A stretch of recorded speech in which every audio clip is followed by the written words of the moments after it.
उत्तराखंड के ऊंचे पहाड़ों के बीच बसा था एक छोटा सा गांव धुआंपुर। घना जंगल, कच्ची पगडंडियां और लकड़ी के पुराने घर। यहां का नज़ारा देखने वालों को जन्नत लगता था। लेकिन इस गांव का नाम लोगों की जुबान पर आते ही एक सिहरन दौड़ जाती थी, क्योंकि इसके बारे में एक पुरानी मान्यता थी। जब बादल लाल हों और हवा में जलते मांस की गंध हो, धुआंपुर की धरती अपने पुराने खून को वापस मांगती है। अजय, ये पानी का रंग लाल क्यों है? कीचड़ होगा, तू बेकार डर रही है। नहीं, देखना, हर बूंद में कोई चेहरा है।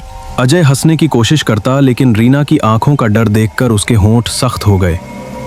बूंदों में वाकई धुंधले चेहरे थे, बिना आंखों के, पर खाली काले गड्ढे जैसे।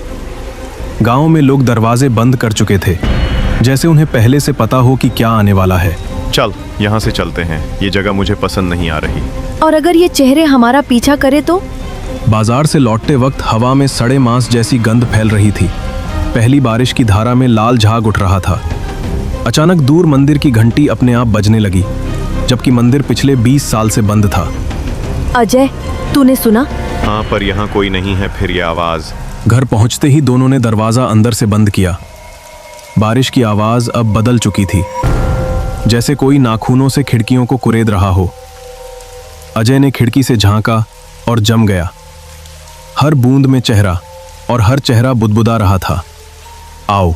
मैंने कहा था मत देखो। ये इंसान नहीं है। सुबह तक बारिश और तेज हो गई।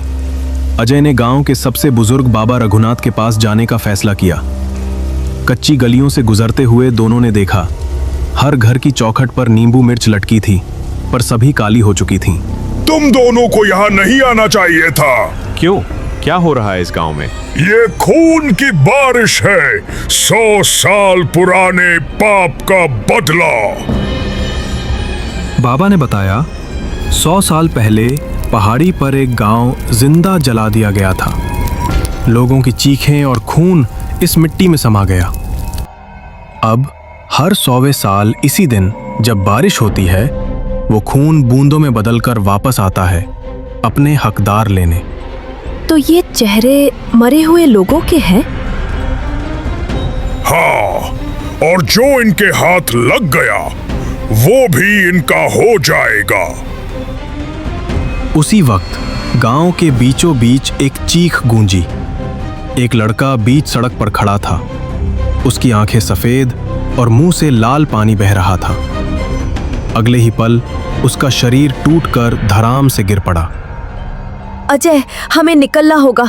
सड़कें बंद है, गाड़ी पानी में डूबी है। शाम को उनके घर के बाहर पानी खुद ब खुद लहराने लगा, जैसे कोई उसके नीचे चल रहा हो। कौन है?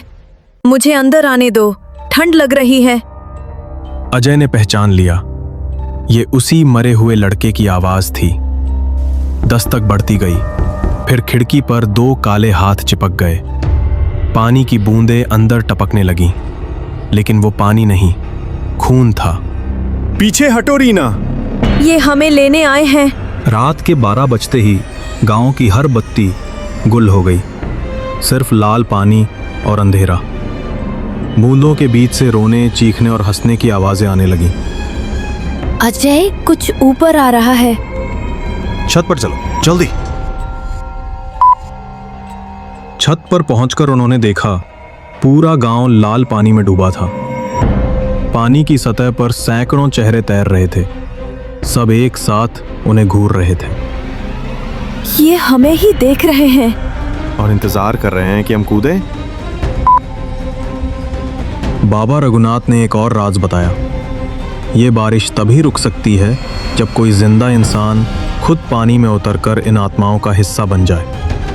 अगर हम में से कोई गया तो बाकी बच जाएंगे।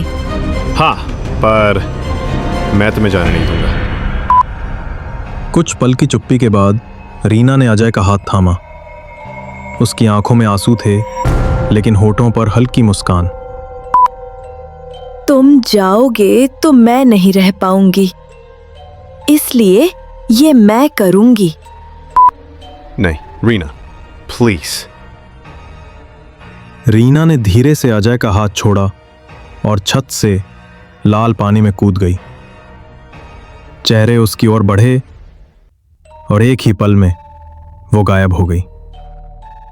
बारिश थम गई, लेकिन आखिरी बूंद जो अजय के गाल पर गिरी वो ठंडी थी, लाल थी और उसमें रीना का चेहरा था। तू मुझे छोड़कर चली गई।